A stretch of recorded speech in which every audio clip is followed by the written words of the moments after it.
Hello दोस्तों, आज हम पढ़ने वाले हैं वर्ग 10वां के हिंदी के काव्य खंड से छठा अध्याय जनतंत्र का जन्म। चैप्टर का नाम है जनतंत्र का जन्म और इनके रचनाकार हैं रामधारी सिंह दिनकर। अध्याय का नाम है जनतंत्र का जन्म और इनके कवि कौन है? रामधारी सिंह दिनकर। तो हम सबसे पहले कवि परिचय के बारे में जानेंगे। तो रामधारी सिंह दिनकर जी का जन्म 23 सितंबर 1908 ईस्वी को कब 23 सितंबर 1908 ईस्वी को कहाँ पर हुआ? तो बिहार के बेगूसराय जिला में एक सिमरिया स्थान है, वहीं पर हुआ। कहाँ पर हुआ? 23 सितंबर 1908 ईस्वी को बेगूसराय जिला के सिमरिया स्थान में। और इनकी मृत्यु कब हुई? तो 24 अप्रैल 1974 को। इनकी मृत्यु कब हुई? तो 24 अप्रैल 1974 को। और इनका मुख्य रचना कौन कौन है? प्रणभन, रेणुका, हुंकार, रश्मि रथी। रश्मि रथी बहुत इंपॉर्टेंट है, पूछा जाता है कि रश्मि रथी किनकी रचना है? तो रश्मि रथी किनकी रचना है? रामधारी सिंह दिनकर की। नील कुसुम, उर्वशी। उर्वशी भी किसकी रचना है? तो रामधारी सिंह दिनकर जी का। ये ऐसा पूछा जाता है एग्जाम में बहुत बार, खास करके रश्मि रथी और उर्वशी। और इनको सम्मान कौन कौन मिला है? तो संस्कृत के 4 अध्याय पर साहित्य अकादमी पुरस्कार मिल चुका है और उर्वशी पर क्या मिला है? ज्ञानपीठ पुरस्कार। और इनको भारत सरकार के द्वारा से पद्म भूषण सम्मान से भी सम्मानित किया गया है। तो चलिए हम कवि परिचय के बारे में समझ चुके हैं। अब हम पढ़ने वाले हैं चैप्टर के सामान्य अर्थ को समझेंगे कि कविता का भावार्थ क्या है, कवि क्या कहना चाहते हैं।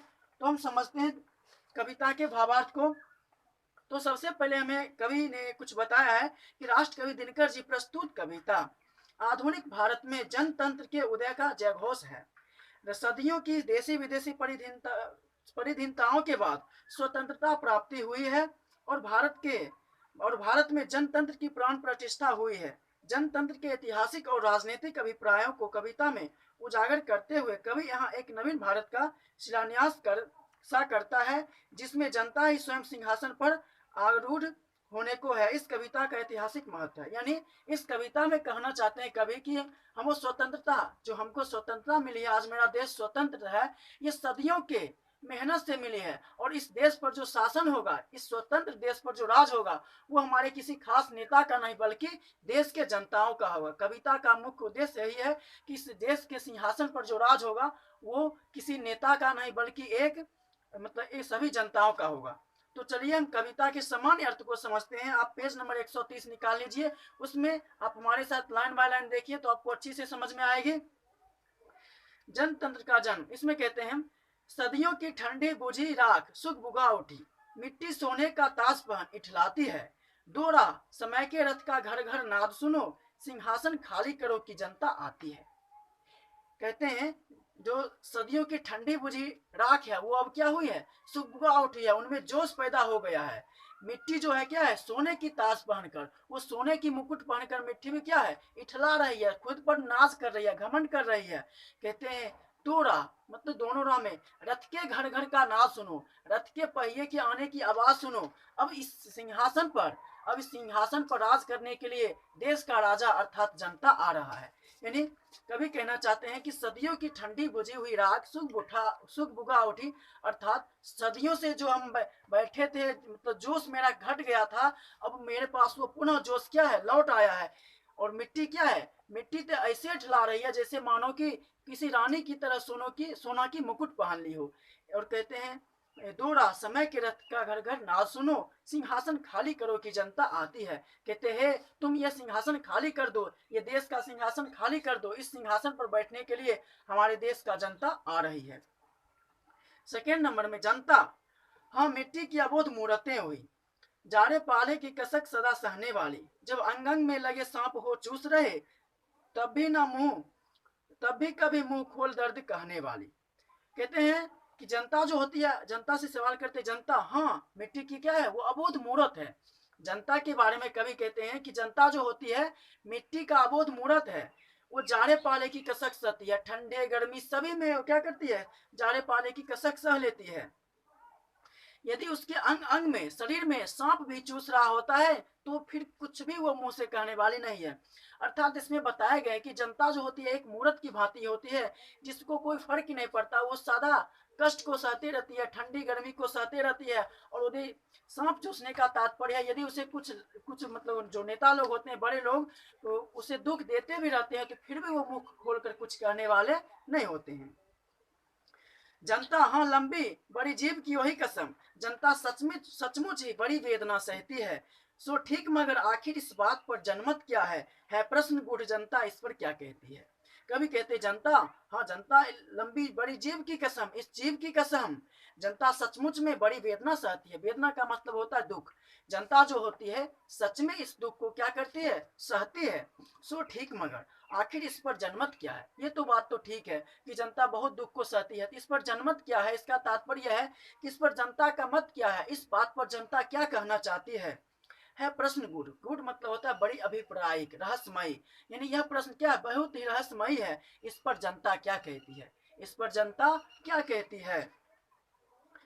मानो जनता हो फूल जिसे एहसास नहीं, जब चाहो तभी उतार सजा लो दोनों में, अथवा कोई दूध मुही जिसे बहलाने के जंतर मंतर सीमित हो चार खिलौने में। यानी कवि इसमें कहना चाहते हैं कि मतलब जो जनता जो होते हैं फूलों की भांति, जनता है क्या, फूलों की तरह है, जिसे कोई भी एहसास नहीं, उसे जब मन हुआ तोड़ कर फूलों दोनों में चढ़ा ले। दोनों मतलब होता है फूलदानी, जिसमें हम फूल को रखते हैं।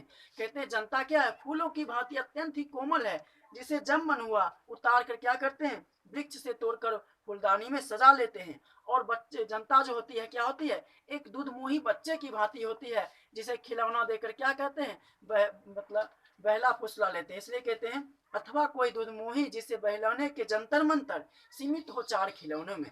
या जनता क्या है, कोई दूध मोही बच्चा है जिसे बहलाने के लिए जंतर मंतर क्या है, उस दूध मोही बच्चे की भांति, जिस प्रकार दूध मोही बच्चा का क्या होता है, सारा चीज खिलौने में सीमित रहता है, उसी प्रकार जनता का भी जितना सारा चीज है उसी खिलौने में क्या है, सीमित है। उसके बाद आगे, लेकिन होता भूडोल बवंडर उठते हैं, जनता जब कोपाकुल हो भ्रिकुटी चढ़ाती है। दोरा समय के रथ का घर घर नाद सुनो, सिंहासन खाली करो की जनता आती है। कहते हैं लेकिन होता भूडोल, मतलब लेकिन जब क्या होता है, जनता कोपाकुल होकर मतलब व्याकुल होकर अपने भ्रिकुटी मतलब भाव को जब चढ़ाते हैं, अर्थात वो गुस्से में आ जाते हैं, तो क्या होती है, धरती हिलने लगती है, बवंडर उठ जाता है। क्या होती है, जब जनता गुस्सा में आ जाती है तो ऐसा लगता है जैसे धरती हिल रहा हो, बवंडर उठ जाता है। और कवि कहते हैं दो रथ के घर घर नाद सुनो, सिंहासन खाली करो कि ये जनता आती है। कहते हैं अब तुम इस सिंहासन को खाली कर दो, इस देश के सत्ता पर अब मेरे जनताओं का अधिकार है, तुम उसके आने के रथ का घर घर नाद सुन लो। ऐसा लग रहा है कि जनता आ रही है, इस सिंहासन पर विराजमान होने के लिए जनता आ रही है। इसलिए कहते हैं लेकिन होता बूढ़ोल बवंडर उठते हैं, अर्थात क्या, जनता जब कोपाकुल हो भ्रिकुटी चढ़ाती है, अर्थात जब जनता कोपाकुल मतलब व्याकुल होकर अपने भाव को चढ़ाती है, भ्रिकुटी मतलब अपने भाव को चढ़ाती है, तो क्या होता है, धरती हिलने लगता है, भूकंप आ जाता है, बवंडर आ जाता है। और कहते हैं दोरा समय के रथ का घर घर नाद सुनो, सिंहासन खाली करो की जनता आती है। कहते हैं तुम अब इस सिंहासन को खाली कर दो, उसके आने के रथ का नाद सुनो, क्योंकि जनता अब आ रही है। अगले चलिए पंक्ति में, हुंकारों से महलों की नींव उखड़ जाती है, सांसों के बल से ताज हवा में उड़ता है, जनता की रोके राह समय में ताव कहाँ, वह जिधर चाहती काल उधर ही मुड़ता है। कहते हैं जनता के हुंकार से, जनता के हुंकार में इतनी ताकत होती है कि वो क्या करते हैं, महलों की नींव को उखाड़ देते हैं, महलों के जड़ को उखाड़ देते हैं। सांसों के बल में इतना साहस होता है, इतना साहस होता है कि क्या होता है, वो ताज किसी के मुकुट को क्या कर देते हैं, हवा में उड़ा देते हैं। समझ रहे हैं, अपने विरोधी के, अपने पक्षपाती के मुकुट को क्या करते हैं, वो हवा में उड़ा देते हैं। जनता की रोके राह समय में उतना ताव कहाँ। कभी कहते हैं कि समय में उतनी ताकत कहाँ है कि जनता के राह को रोक ले। जनता का राह कोई रोकने वाला नहीं है, समय में भी उतनी शक्ति नहीं है कि वो जनता के राह को रोक सके। वो जिधर चाहती काल उधर ही मुड़ता है, जनता जिधर चाहती है समय उधर ही मुड़ जाता है, काल उधर ही मुड़ जाता है। इसलिए अब चलिए अगला पंक्ति में देखते हैं, अब दो शताब्दियों सहस्त्र बाद का अंधकार, कहते हैं जो 100 सालों से 1000 सालों का अंधकार है वो अब क्या है, बीता, वो सारे सारे सब खत्म हो गए हैं। गवाह चंबर के दहके जाते हैं। अब तो खिड़कियों से झांकने का मन करता है उस खुली आसमान को। वो खिड़कियों जो सदियों से बंद थी, अंधकारों के महल में रह रहे थे, वो सब क्या है, बीत चुका है। अब इस खिड़की को खोलकर, गवाक्ष मतलब होता है खिड़की, यानी अब इस खिड़की को खोलकर क्या करना है, इस अंबर खुले आसमान को देखना है। यह और नहीं कोई जनता के स्वप्न अजय, चीरते तिमिर का वक्त उमड़ते आते हैं। कहते ये कोई और नहीं, जनता का क्या है, अजय स्वप्न है। ये कोई और नहीं, जनता का क्या है, जनता का ही स्वप्न है। ये सदियों का स्वप्न था कि वो अंधकारों के महल में रह रहे हैं, कभी तो मौका मिले कि आसमान को झांके, खुली आसमान को देखे। तो आज उनका क्या है, स्वप्न अजय हो गया है, अमर हो गया, पूरा हो गया है। इसलिए कहते हैं अब्दुल शताब्दियों सहस्त्रवाद का अंधकार, बीता गवाक्ष अंबर के दहके जाते हैं। यह और नहीं कोई जनता के स्वप्न अजय, चीरते तिमिर का वृक्ष उमड़ते आते हैं। तिमिर मतलब होता है अंधकार। कहते हैं 100 सालों से 1000 सालों से जनता लोग क्या है, अंधकार महलों में रह रहे थे। आज उनका सपन क्या के हो गया, पूरा हो गया है कि वो खुली खिड़की से खुले आसमान को देख रहे हैं। ये कोई और नहीं, जनता का ही खुद का स्वप्न है, जो अंधकारों को चीरते हुए आगे बढ़ रहा है, जो अंधकारों को चीरते हुए आगे की ओर निरंतर बढ़ रहा है। आगे सुनिए, सबसे विराट जनतंत्र का जगत आ पहुंचा, 33 कोटि हित सिंहासन तैयार करो, अभिषेक राजा का नहीं प्रजा का है, 33 कोटि जनता के सिर पर मुकुट धरो। कहते हैं सबसे विराट जनतंत्र। अब जनतंत्र क्या है, जनता का जो ये जनतंत्र है, सबसे बड़ा विराट जनतंत्र क्या है, अब आ पहुंचा है। 33 कोटि हित सिंहासन तैयार करो। जब ये कविता लिखी गई थी तो हमारे देश में लगभग कितनी आबादी थी, 33 करोड़। इसलिए कवि कहते हैं इस 33 करोड़ जनताओं के लिए क्या करना है, सिंहासन तैयार करो। इस पर किसी एक नेता का अधिकार नहीं, बल्कि सारे जनताओं का होगा। इसलिए कहते हैं 33 कोटि सिंहासन तैयार करो, अभिषेक आज राजा का नहीं प्रजा का है। और अभिषेक आज राजा का नहीं, नेताओं का नहीं, बल्कि हम जनताओं का करना है। यानी जब सिंहासन पर बैठता है तो उससे क्या करता है, चंदन टीका करता है। इसलिए कहते हैं कि उसी को हम कहते हैं अभिषेक करना। तो इसलिए कवि कहते हैं कि अभिषेक आज राजा का नहीं होगा, नेताओं का नहीं होगा, बल्कि जनताओं का होगा, इन 33 कोटि जनताओं का होगा। 33 कोटि जनता के सिर पर मुकुट धरो। और इस 33 करोड़ जनता के सिर पर क्या करना है, मुकुट धरना है, ना कि किसी एक नेता के सिर पर। यहाँ से प्रश्न पूछा जाता है कि कवि किसके सिर पर मुकुट धरने की बात करता है। यह बहुत ही इंपॉर्टेंट प्रश्न है, एग्जाम्स में हम देखें बार बार अक्सर पूछा जाता है। तो कवि किसके सिर पर मुकुट धरने की बात करता है, तो कवि जनताओं के सिर पर मुकुट धरने की बात करता है। समझ गए कि सबसे विराट जनतंत्र जगत आ पहुंचा, 33 कोटि हित सिंहासन तैयार करो, अभिषेक आज राजा का नहीं प्रजा का है, 33 कोटि जनता के लिए सिर पर मुकुट धरो। कहते हैं सबसे जो बड़ी जनतंत्र है वो आज आ पहुंचा है। 33 करोड़ मतलब 33 कोटि मतलब 33 करोड़ क्या करना है, सिंहासन तैयार करना है। और आज राजा का नहीं अभिषेक होगा, बल्कि हम जनताओं का होगा। और 33 करोड़ जनताओं के सिर पर क्या करना है, मुकुट धरना है। समझ में आई बात। अब अगला चलते हैं, बहुत ही मस्त है। आरती लिए तू किसे ढूंढता है मूर्ख, मंदिरों राजप्रसादों में तहखानों में, देवता कहीं सड़कों पर गिट्टी तोड़ रहे हैं, देवता मिलेंगे खेतों में खलिहानों में। इससे जो देखें, ये जो 4 लाइन है, इससे तो एग्जाम में कहीं ना कहीं प्रश्न आ ही जाता है, चाहे इसका व्याख्या आए या ऑब्जेक्टिव प्रश्न आए या कुछ भी आए। लेकिन इस क्या होता है, इस लाइन से कहीं ना कहीं आपको प्रश्न मिल जाएगा। कहते हैं आरती लिए किसे ढूंढता है मूर्ख। कहते हैं हे मूर्ख, तुम आरती लेकर किसे ढूंढते हो, तुम किस भगवान को आरती लेकर ढूंढते हो। मंदिरों में राजप्रसादों में तहखानों में, इन सारी जगहों पर तुम्हें भगवान मिलने वाले नहीं है। तुम किसे आरती लेकर ढूंढ रहे हो। इन मंदिर मस्जिद राजप्रसाद गिरजाघर में कहीं आपको भगवान की दर्शन नहीं होगी।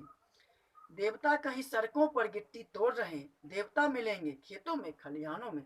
देवता तो कहीं पर सड़कों पर, देवता कहीं सड़कों पर क्या कर रहे होंगे, गिट्टी तोड़ रहे होंगे। वो कहीं खेतों पर क्या, खेतों में काम कर रहे होंगे, खलिहान में हल चला रहे होंगे। यानी इसमें कहने का कवि का तात्पर्य है कि देवता, आज के देवता कवि किसको मानते हैं, तो जनताओं को मानते हैं, किसानों को मानते हैं। समझ में आ रही है बात। यह जो चैप्टर है जनतंत्र का जन्म, यह मुख्य रूप से जनताओं के लिए ही लिखा गया है। इसलिए कभी कहते हैं आज का जनता किसे मानते हैं, तो जनता को मानते हैं। तो सॉरी, आज के भगवान किसे मानते हैं, तो जनताओं को मानते हैं। इसलिए कवि ने ऐसा लिखा है कि आरती लिए तू किसे ढूंढता है मूर्ख, मंदिरों, राजप्रसादों में, तहखानों में। देवता कहीं सड़कों पर गिट्टी तोड़ रहे हैं, देवता मिलेंगे खेतों में, खलिहानों में। कहते हे मूर्ख, तुम आरती लेकर किसे ढूंढ रहे हो? मंदिर, मस्जिद, राजप्रसाद, गिरजाघर में कहीं नहीं देवता मिलने वाली है। कहीं पर देवता का दर्शन नहीं होगा। देवता तो आपको मिलेंगे कहीं सड़कों पर गिट्टी तोड़ रहे हैं, तो कहीं खेतों में हल चलाते हुए, कहीं खलिहानों में काम करते हुए। अर्थात कहने का तात्पर्य है श्रमिक वर्ग यानी किसान लोग को, जनता लोग को कवि ने क्या माना है? भगवान माना है, देवता माना है। जैसे आपको पूछा जाएगा कि कवि के अनुसार आज के देवता कौन है, तो कवि के अनुसार आज के देवता कौन है? किसान लोग हैं, जनता लोग हैं। और लास्ट में फावड़े और हल, फावड़े और हल राजदंड बनने को है। दुसरता सोने से श्रृंगार सजाती है। दो राह समय के रथ का घर घर नाद सुनो, सिंहासन खाली करो की जनता आती है। कहते ये जो फावड़े हैं मतलब कुदाल हैं, फावड़ा मतलब कुदाल, हल अब ये क्या है? राजदंड मतलब देश का हथियार बनने वाला है। दूसरता सोने से श्रृंगार सजाती है, और ये जो मटमैला मिट्टी है ना, ये हरे भरी सोना से क्या हो जाएगी? भर जाएगी। जब फावड़ा, कुदाल और हल मेरा राज मतलब राजदंड बन जाएगा, राष्ट्रीय हथियार बन जाएंगे, तो ये जो मटमैला मिट्टी है क्या हो जाएगा? हरी भरी फसलों से जग जाएगी, हरी भरी सोना से लग जाएगी। दो राह समय के रथ का घर घर नाद सुनो, सिंहासन खाली करो की जनता आती है। और कहते हैं हे तुम रथ के आने का नाद सुनो, क्योंकि अब इस सिंहासन को खाली कर दो, इस सिंहासन पर जनता विराजमान होने के लिए आ रही है। हमें उम्मीद है आप इसके भावार्थ को आसानी से समझ गए होंगे। यदि फिर भी आपको किसी टॉपिक में प्रॉब्लम है तो आप हमें आसानी से कमेंट करके पूछ सकते हैं।